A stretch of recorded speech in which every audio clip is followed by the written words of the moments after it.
The issue of which communities we choose to learn in and from will shape the connections that we form with the environment and, in general, the kind of learning that occurs within.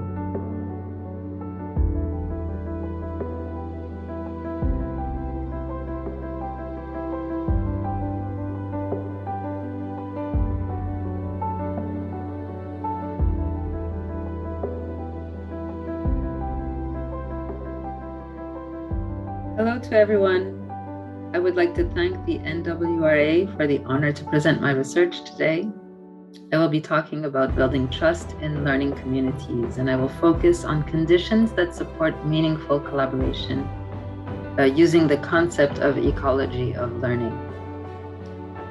This talk is informed by my recent doctoral research within the University of Iceland, based on a community of educators in Europe.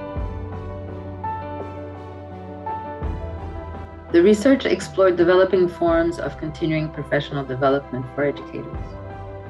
I investigated the characteristics of the participation of education professionals from 47 European countries, collaborating in an online platform and community that was developed under the umbrella of the Council of Europe's Facility Program for Education Professionals.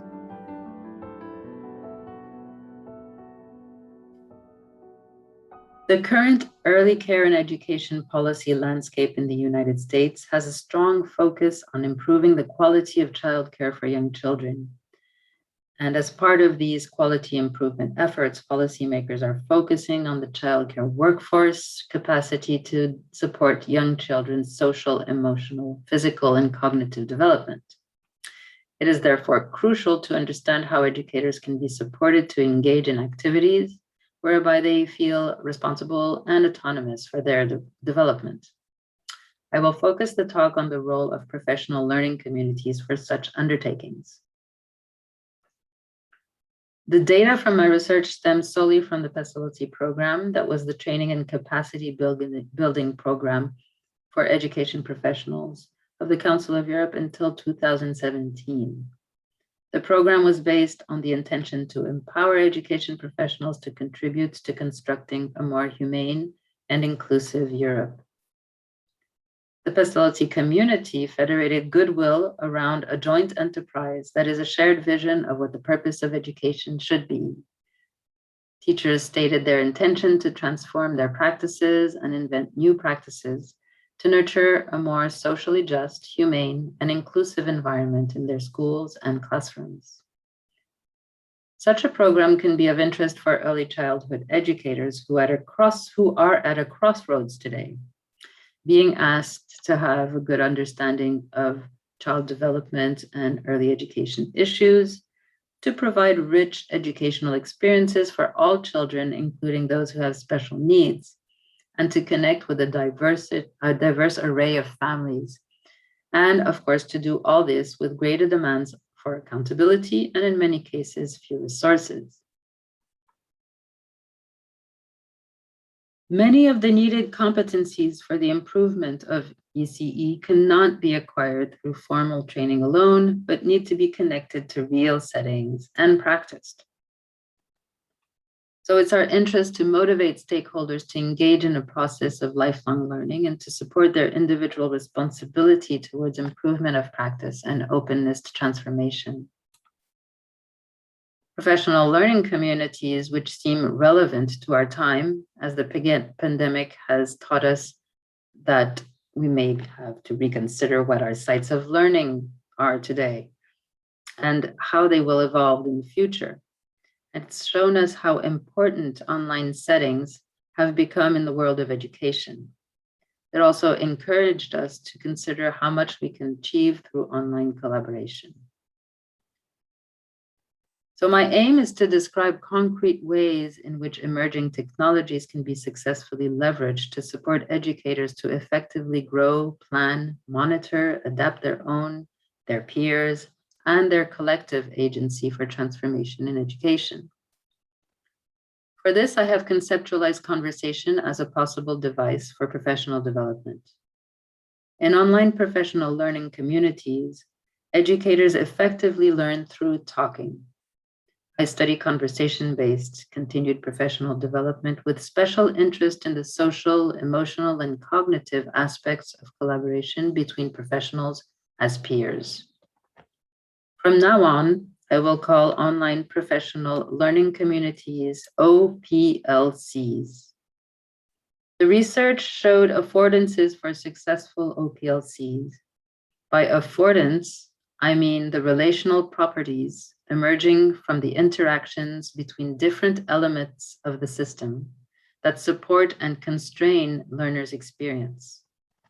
These elements are typically a mix of things, such as technology, resources, cultural and historical artifacts, actors and their behaviors, thoughts, and ideas that are exchanged in the conversation.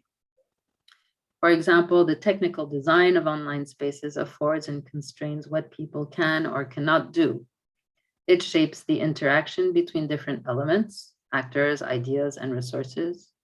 For instance, tagging and liking are technological functions that greatly impact communication in groups, as anyone who uses social media knows. And therefore, the educational software design is a crucial development in the field of education and professional development. All these elements and their relations and the forces they have between each other constitute what I call the ecology of learning. I chose the framework of ecology to cater to the many parts of the system and the relationships these entertain to form the environment of the OPLC. Most important is to understand that the ecology of the communicative situation is sustained both by the context and by the social interaction opportunities it offers. Therefore, an ecology of learning is seen as the space in which an individual's or a group's learning occurs. I will quickly describe the setup of the community I studied before going into the lessons learned. The Pestalozzi OPLC proposed a single pathway to its members. Participants enter when they join standalone or modular training and are then invited to participate in the community. Therefore, the program's process and pathway leads from face-to-face training and induction to online-only activity. Participants first collaborate in their closed private group on the platform, and each of these hosts 20 to 40 participants and can be considered small, nested communities of practice. There, professionals develop their specialist competencies on singular thematic areas, for example, the prevention of discrimination. Throughout the face-to-face training, the trainers also act as mentors on the platform. Participants are then invited to step into their nested COP to enter the wider community and to join in open spaces open to all members. There, they are supported by a team of contracted moderators called stewards who play a crucial role that is investigated in my research. From this point on, participants have the agency to create the spaces that they deem useful for their development, such as discussion boards, pages, videos, or images, blogs, and each of these have their forum, all of which are considered to compose the conversation. More than 2,000 members engaged in an estimated 5,000 fora between 2008 and 2017. The possibility to offer professional development to teachers and other educators using online tools is of particular importance for several reasons, I think. First of all, it offers the possibility for teachers to bring in their real-life activities into the professional development plan. Also, a synchronous discussion allows teachers to participate when it's most convenient for them on their own time. OPLCs offer more opportunities for teachers in rural areas, for example, who may have less access to professional development opportunities. Of course, this is tributary to their access to internet, and we know how inequalities play in there. Finally, learning communities, and most importantly, I would say, offer teachers a wider framework of reference from which which to draw ideas, thus widening their exposure to multi-perspectivity. Participants had different professional experiences and expertise within the field of education. They were teachers, teacher educators, academics, policymakers, and NGO staff who work at different school levels, all from kindergarten to higher education. And the vast majority of them practiced in Europe. The community, therefore, enjoyed an international, intercultural, and plurilingual circumstance. Although one must say that through their discourse, participants brought in other presences in the humans that they write about. Their colleagues, their students, school heads, managers, and very often parents of students are present through their discourse. This creates an extended human space in which the social actors of their school or their institution participate vicariously in the conversation. As you see in the photos here, face-to-face trainings were experience-based and participative, using pedagogies fit for putting the learner and not the content or the trainers at the center of the learning process. This choice of pedagogies is explained by their relevance to creating conditions for equal access to learning, for equity, catering to individual learning styles, making space for individual learning goals, and peer critical friendships. Thus, it modeled what we thought would be best to do also with students in classrooms. They were also fit to bring self-awareness of the possibility for participants to consider their values, their ideas on the purpose of education, which is very important. Concretely, the facility program promoted and modeled appropriate effective pedagogies that help participants develop the competencies of collaboration, cooperation, critical thinking, and self-awareness, and especially social emotional competencies that help us to be ready to navigate the complexities of our changing world and to act as citizens engaged for the common good. The program initiated, followed up, and monitored a cascading process on the union and the state level, and it networked education professionals as a key profession across Europe into a community of practice.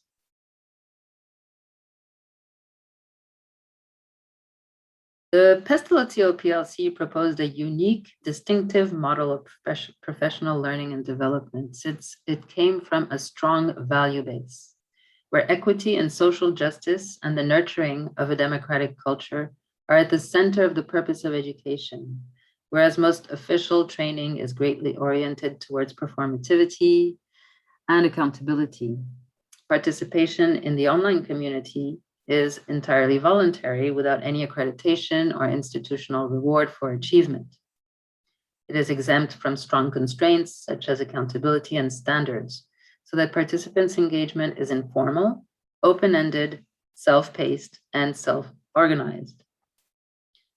I think this is especially interesting in the context of current policy and practice of teacher education that often remains top-down and controlling in terms of practitioners' autonomy and self-direction and choice for continued participation in continued professional development. Therefore, I think more agile means of peer learning are interesting to consider. Forces of accountability and professional standardization can, for example, exert pressure on educators to conform their learning goals with institutional and organizational state and district interests. On the other hand, there are needs of individual practitioners who may wish to act as far as possible as autonomous professionals. A researcher, Kortargen, argues that to a large degree, teacher learning takes place unconsciously. I believe it involves cognitive, emotional, and motivational dimensions. And so one can see how important engaging educators in conversation is crucial to their development. So the OPLC is a form of continued professional development that recognizes the need to develop and foster both collaborative professional learning and professional development. By professional learning, we understand the acquisition of content, data, tools, and methods. And professional development is understood as the growth in the areas of values awareness, mindfulness, enjoyment, commitment, and building a positive identity, professional identity. We could say that professional and personal development go together, since the boundaries between the professional and the personal may become porous when engaging with values. The distinction places as much importance on teachers' need to develop their competence and practice, and on their willingness to do so consciously by considering the values that they may embody or not within these practices.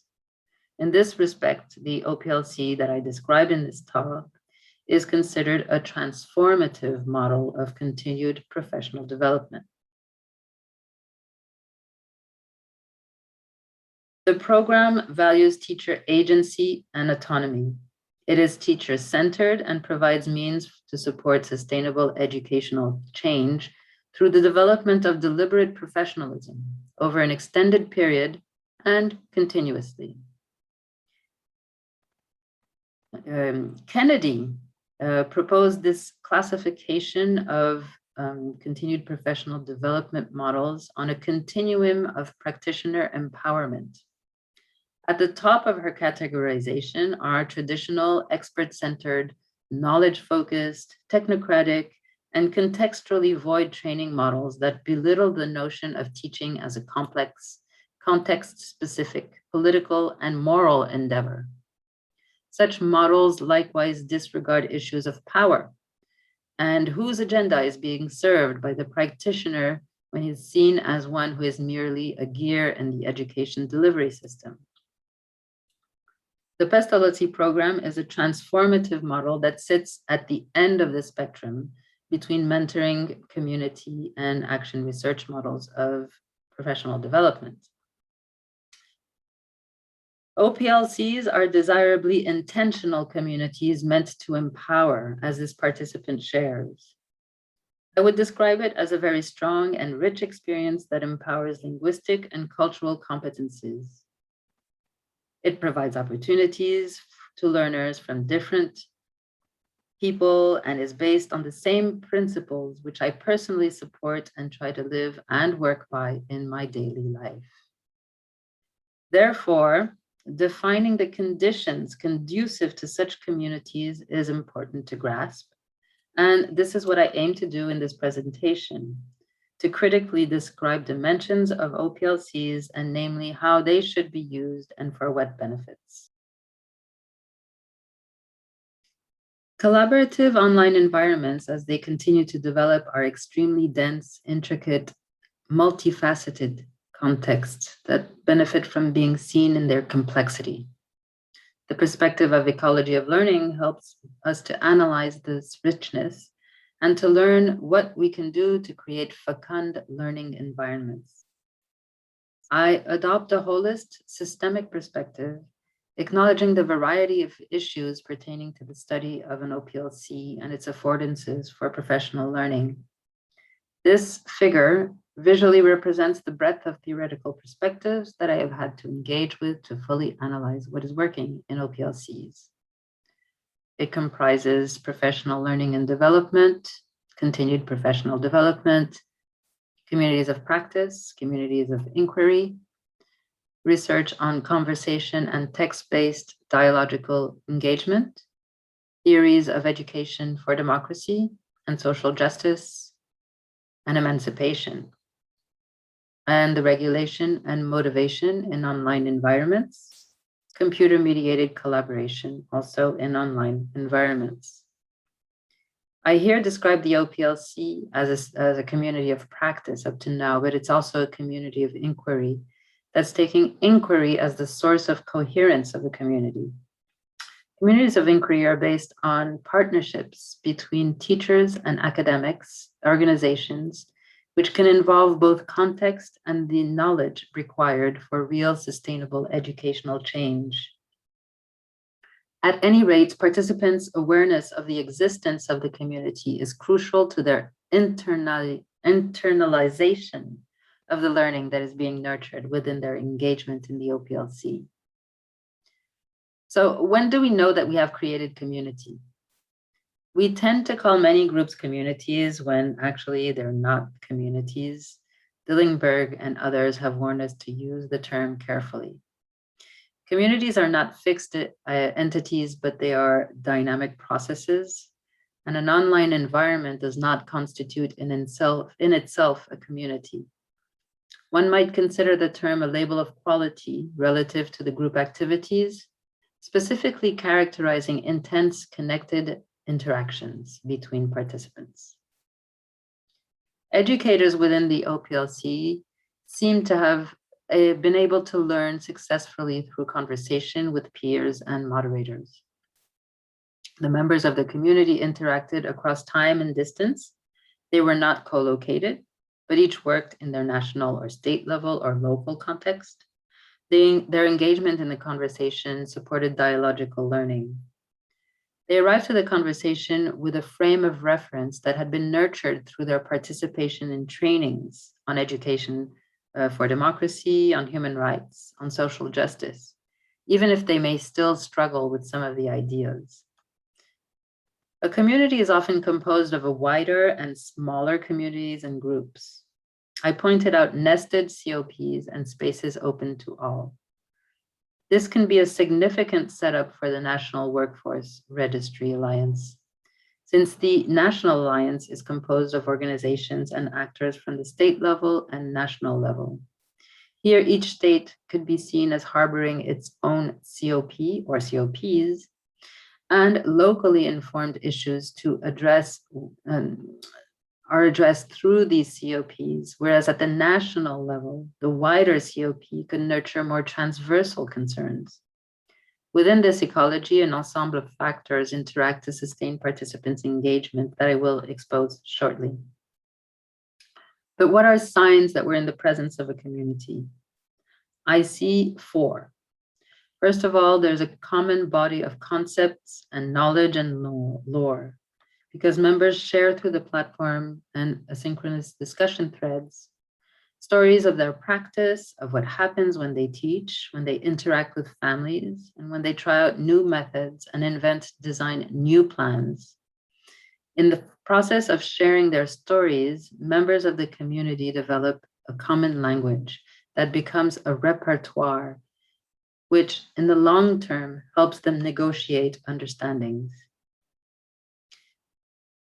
Secondly, there is learning as meaning making, as building community, and as identity formation. The learning takes place among peer educators through experiences, through self-directed learning, and through reflective and critical friendships. The knowledge that is thus created is always knowledge in the making and never accepted as an end product. Processes involving identity formation are at play through dialogue and friendly confrontation with colleagues. Therefore, there is shared expertise, and that is the third point. Because in OPLCs, different levels of expertise are simultaneously present.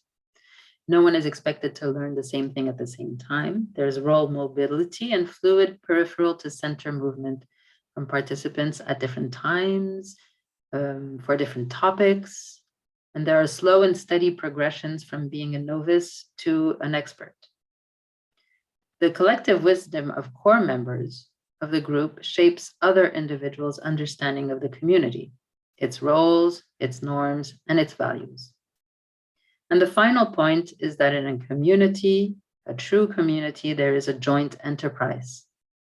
Members are thinking about learning and teaching while they're engaged in specific actions in actual contexts.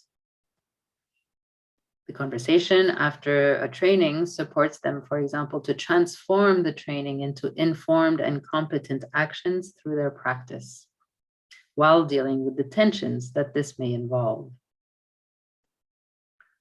OPLCs harbor a shared culture that is created through the daily interaction under the stewardship of moderators. Inspired by previous research, I named these microcultures. Along with each nested COP's microculture, I observed that a charter was essential to propose guidelines and rules of communication, and therefore ease congeniality and reflection in the conversation.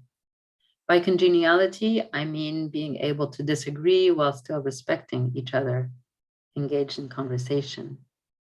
When rules are accepted and relevant, they become a backbone for a whole community microculture and establish an expectation of intercultural communicative competence. As seen on the screen, stepping outside of one's frame of reference, for example, or being aware of our own bias and assumptions are important aspects of this type of competence. Other rules may apply when communities are dealing with sensitive information and data, such as speaking in the I voice, or issues of confidentiality of the content of the conversation that must stay within a nested COP, for instance, depending on the situations, the risks and needs of its members. Finally, the culture of the host institution is to be considered because OPLCs will inevitably have to deal with these concepts of microculture within the organizational cultures in which they exist. Dealing with educators' tensions are what makes the difference between change and no change. Most forms of professional development appear insufficient to foster learning, which fundamentally alters what teachers teach and how they teach, since they don't engage educators on deep levels. They focus on what teachers think and do, and they rarely invite them to consider what they want and feel. We are therefore challenged to identify the features of training that are shown as to be effective in bringing about change. I've posited that OPLCs offer such a potential, but for participants to benefit from the transformative potential of OPLCs, they must engage in interactions. Learning communities offer an unplanned and continuous process that requires the individual responsibility of each educator to engage in multiple relationships with peers and tutors. Learning communities of educators are a means to achieve ecologies in which not only theory and practice are considered, but as well the teacher's thinking, feelings, desires, ideals, what inspires them, and the identities are recognized. I'm going to stay a little bit on this topic because I find that it's the crux of the problem with professional learning and development in the field of education. Sharing views about what is good practice results in participants having to manage multiple and sometimes conflicting and limiting beliefs. For example, beliefs that they have developed at home, in primary and secondary education, especially when they have been good students in traditional systems. Or they can be formed by the strength of their personal philosophy towards learning, personal theories or gestalts that they developed during the teacher education program as a student, and beliefs adopted while doing teaching itself. Anyway, the hurdles are numerous. Thus, important also is teachers' perceived status in the institution that shapes how they evaluate whether and to what extent they are in a position to affect change, and whether the school climate is supportive of such change. Previous research points to two forces that may shed a light on teachers' resistance to change, and that is erosion, when new patterns acquired through training erode over time and are washed out by the tides of old patterns, and inertia, when forces of habit are stronger than the forces of transformation. Finally, the conversation space with tutors and peers provides the safety to bring in one's real concerns and feelings, which are grounded in everyday practice. So if the community functions well, genuine attention is given to these effective and motivational aspects in the persons involved, and the continuous engagement in professional relationships favors the preparation of individuals as change agents and therefore constitutes a response to educators' resistance to change. Working with educators to bring about desirable change in their practice, as I have shown, is a very complex matter that requires careful encouragement. To help teachers see the tensions between what they espouse and what they actually do in practice. So my question is, how might continuing engagement in OPLCs help alleviate such difficulties by supplying the careful and continuous encouragement it takes to face issues of complexity, erosion, and inertia?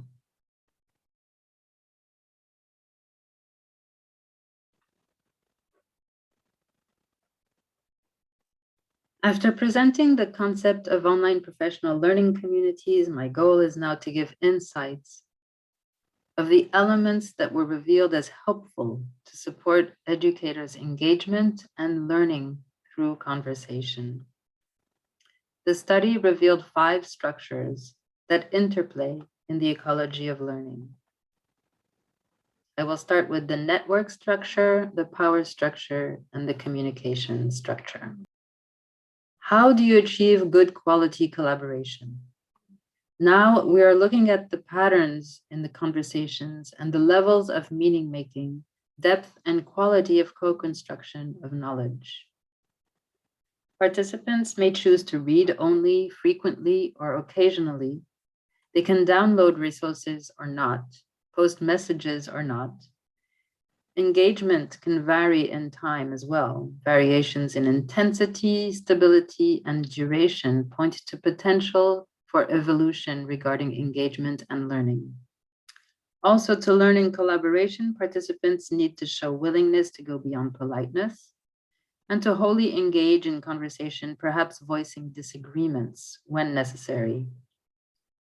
The difference between the kinds of learning made available to members who post, be it regularly or sporadically, and those who do not, cannot be easily evaluated. To do this, I looked at the discussion threads in the conversation and attributed coding to the postings that participants posted in the online platform. I describe 8 levels of cognitive processing, from surface to in-depth meaning making, that are pictured in the figure you see. For example, stating one's opinion is considered an activity of less potential for transformation than, for instance, critically reviewing one's beliefs, perspective taking, or engaging in co-construction of knowledge, which is more of an in-depth cognitive processing. Then I looked at who was accessing deeper thinking.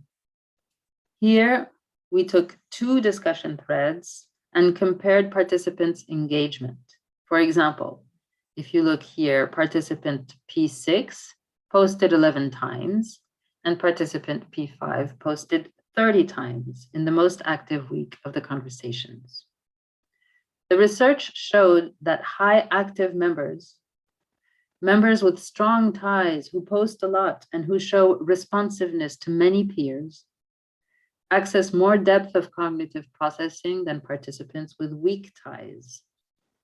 This indicates a link between the quality of learning and the quantity of engagement and the number of interactions.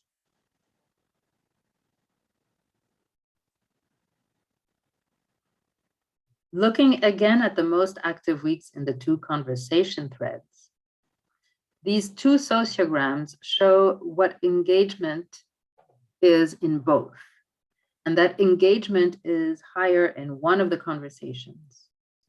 Circles are participants, and arrows show who they are engaging with in conversation. In pattern A, we see density but slow pace, and the conversation is quite orderly.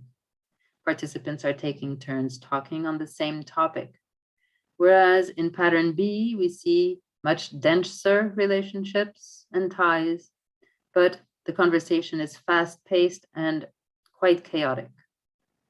It is important to ask some questions to understand these patterns. First, what do patterns A and B mean? Secondly, what their difference depends on. And thirdly, is there a setting that is better than the other? In other words, what kind of variables can explain the different patterns and their potential to offer a setting that is an effective learning setting? Does it depend on the topic, or the moderator, or the participants? The results show that the co-construction of knowledge was deeper in pattern A and was due to two elements. The topic and the moderation style influenced the pattern. In pattern B, the topic was emotional. It was about conscious communication. Conflict emerged, and the moderation was quite impulsive. From there, the conversation grew chaotic. A strong point I wish to make is to encourage educators who offer conversation as a means for learning to possibly, for example, within a course, to take into consideration this type of metadata. Staying aware of network patterns provides the moderator with data to evaluate the conversation setting they have provided for students or learners. And educators might have a vague idea of a topical persistence of participants taking on roles, coming into positions of centrality, for example. Nonetheless, while observing engagement patterns, educators will know whether they have managed to facilitate a conversation that is fruitful and inclusive. Strong ties lead to greater amount of cooperation, reciprocity, self-disclosure in the give and take of their relationships. Dense relationships and strong ties in the community supported teachers to engage in collaborative activity and wide explorations of new and diverse venues of thought and action. The study points to the fact that learning is increased when network ties are strong, but also that too much activity hinders the depth of co-construction of knowledge. Therefore, an equilibrium must be met. And this points us to a network structure within the ecology of learning. The sociograms also highlight that many people are in nodal positions. There is not one person dominating the conversation, as we can see in the circles. Therefore, the quality of ties between participants allowed for shared centrality and distributed leadership. But not everyone is equal, either, since some participants enjoy more responsivity to their postings than others. And this network pattern analysis, for example, points to the issue of the position of status of certain members of the group. It unveiled relations of power. For example, P16 here intervenes late in the conversation, but gets many responses from other participants, creating a sort of flocking due to her perceived status as a leader and an expert. These findings point to a power structure that plays out in the ecology of learning within an OPLC based on conversation.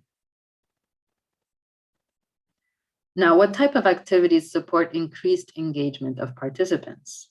Since we've determined that quantity and quality of learning, quantity of participation and quantity of learning are perhaps linked. The OPLC being based on voluntary participation, I studied the question of motivation by using self-determination theory. The analysis indicated that participants fulfilled their need for developing their competence and self-efficacy, their need for relatedness and connecting to others, and also their need for autonomy and fulfilling their individual goals, as the self-determination theory states. But they didn't do that only. What we found is that curiosity could account for 20% of the content that Dessier and Ryan's theory could not account for. This is quite considerable, and evidences the need for novelty and being surprised as a major factor that supports participants' motivation to engage in online professional learning communities. Here, I show an example of a curiosity-sparking posting that was used to support a reflection on cooperative learning structures, since each player is doing only one single movement, but the cooperation of many produces the song. Such engaging material was referred to well into the conversation and supported engagement over weeks, thus showing the importance of curiosity and novel content in online learning. The deeper analysis of the remaining content identified 8 factors, other than curiosity, that all sustained engagement and that one can find in the thesis. I will not go into these during this presentation. Maintaining interest is therefore the direction one must take to support participants' engagement in conversation for their professional development. In both discussion threads, pattern A and B, curiosity as a strategy is used by moderators to maintain engagement. But there was a big difference. The novel content was done at a slow pace in pattern A and a too fast pace in pattern B. And then the conversation grew rapidly disconnected and less cohesive and even chaotic, which brings me to the concept of optimal challenge that describes well the state of affairs.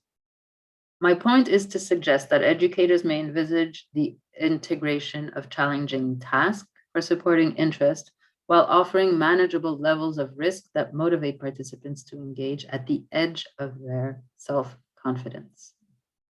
Optimal chaos, or a sort of chaotic conversation governed by or combining elements of both chaos and order, are fruitful for learning.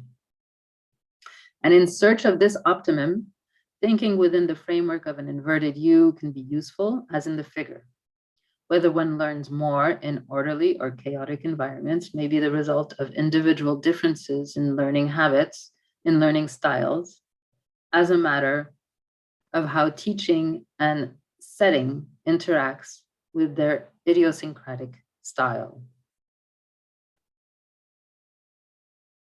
So now that we've determined what moderators' interventions are, and they are of the essence to enhance learning in OPLCs, still comparing the same 2 discussion threads, one that was congenial in pattern A and one in which conflict and controversies appeared and that was chaotic in pattern B, I observed 2 moderation styles. A teaching presence in the first discussion, where the moderator displayed methods that invited turn-taking and gave participants time and space to interact at a slow pace. This reinforced scaffolding of content brought in by participants and supported co-construction of knowledge and deeper cognitive processing. The moderator mainly interacted on the level of practical utility, meaning experience-based, context-based problem solving, and on the level of co-construction of knowledge, meaning linking ideas, negotiating meanings, and coming to common understandings. The moderator in pattern B displayed a different type of presence, displayed a peer presence in the second discussion. Postings were intense and impulsive, occurring at all hours, several times a day, particularly when conflict and controversy arose. This impacted participants' participation and the quality of the collaboration and co-construction of knowledge, with cognitive processing activities staying at a more superficial level. The moderator interacted at the level of personal positioning, stating opinion, expressing values, beliefs, and personal theories, and on the level of controversy, being argumentative and critical. These differences convey a communication structure that supports collaboration. Conflict produced strong effects, but still those who disagreed continued to communicate in a respectful way, thus practicing the democratic culture that the community explicitly names as an essential aspect of its playground, seen in the charter that I showed before, supporting the constant development of the community microculture.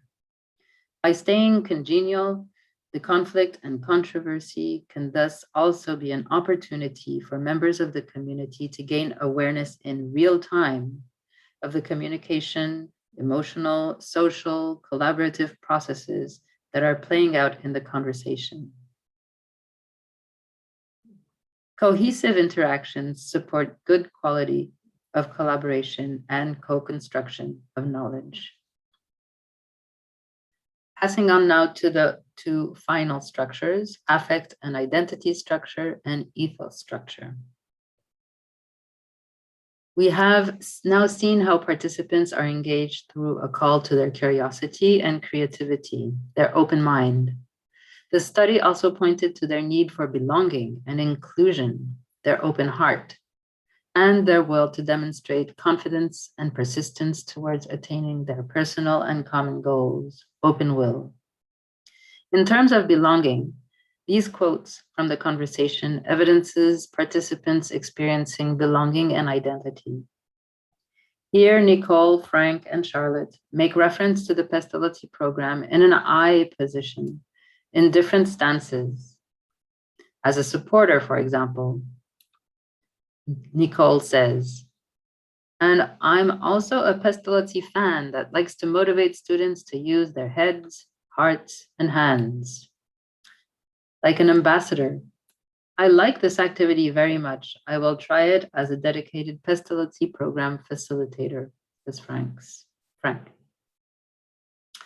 Also as a change agent or a member of a tribe who gets into a daring position to innovate. This is expressed by the choice of the term my. As Charlotte says, one needs courage, and that's why I do yoga and I stay in contact with my Pestalozzi community. And the expression of we. I strongly believe that by encouraging social innovation and creativity within the Pestalozzi community, we can make changes and infect others. Our analysis revealed that participants immersed in conversation who experience belonging nurture their individual and collective intention. They also experience identity-based attachment to the community. Thus, the evidence supports an identity structure. The conversation is more than the sum of its postings, and not all is explicit. Co-construction of knowledge allowed for the emergence of tacit knowledge that is largely intuitive, hard to formalize and communicate, and deeply rooted in action, commitment, and involvement in a specific context as shown in this example. Noemi and Leon are deconstructing their practice on the topic of conscious communication. How well do you manage to be all ears, to listen without judging, without starting to formulate your response in your mind? I am very, very bad at this. Almost always, I keep exactly formulating my response, but making a settlement in my mind on what I hear. And I'm afraid that while I'm making the settlement, I'll lose parts of the hearing, says Noemi. And Leon is echoing. What other things are you doing while someone is talking to you?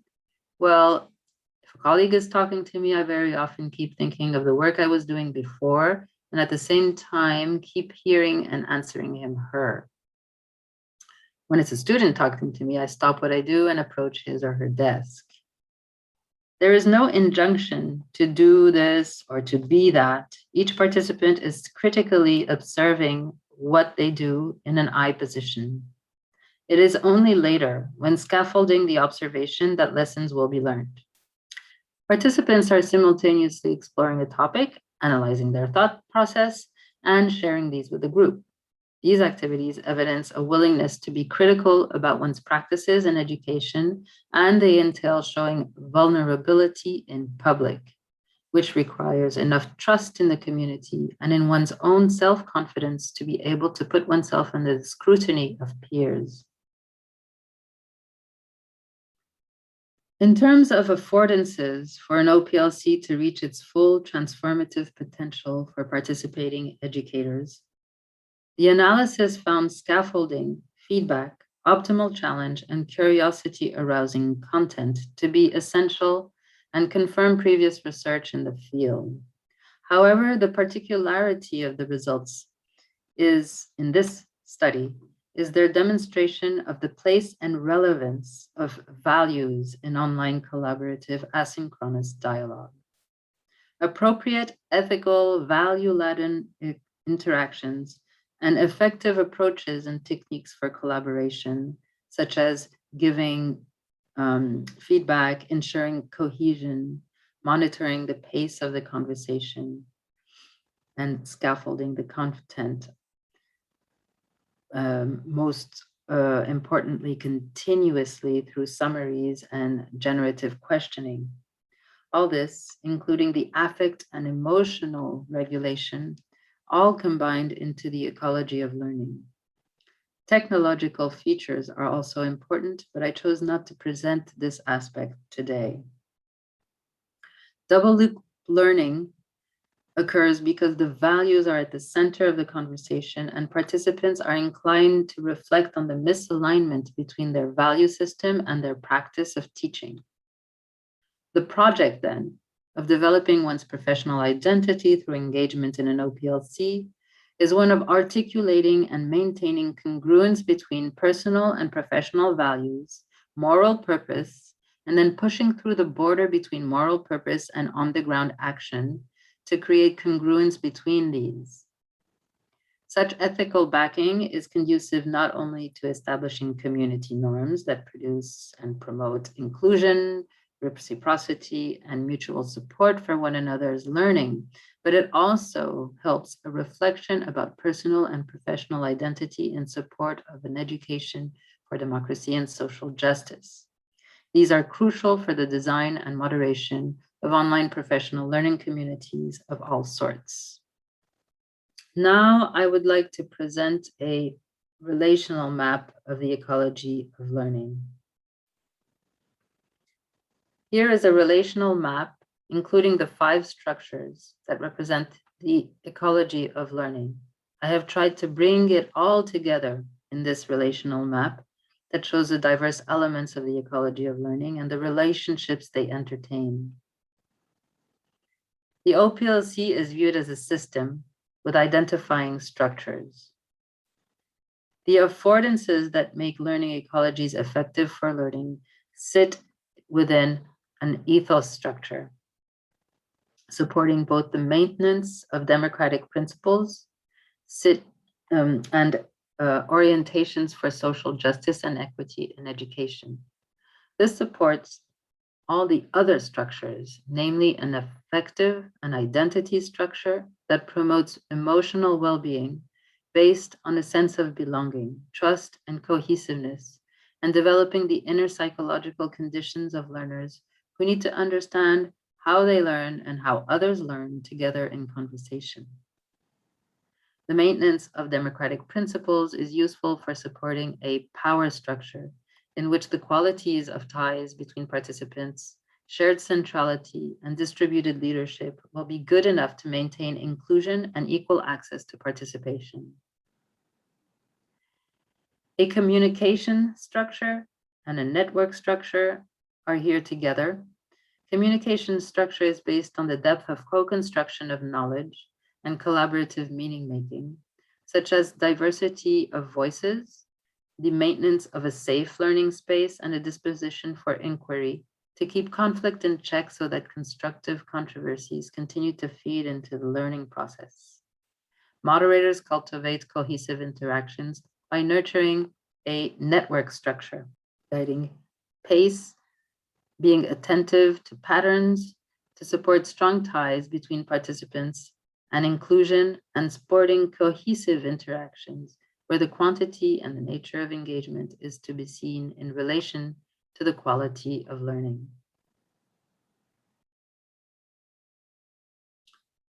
The study analyzed the intricacies of making democracy and social justice through talking, listening, and creating an ecology of learning that truly questions how educators negotiate truths and how they may envisage transformation in their practice. The ubiquity of digital spaces has and will continue to change our learning environments forever. They will evolve into multidimensional sites that will require new perspectives and study mechanisms.